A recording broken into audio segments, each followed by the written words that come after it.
Hi guys, in front of me is REALME GT NEO 3T, and let me show you how to change a wallpaper on this device. So at first unroll the list of all apps and go to settings.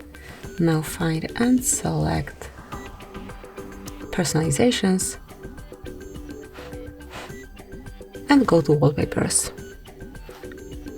And now you can either choose some picture from your own photo album, you can pick inventive wallpapers or one from the default static or live wallpapers.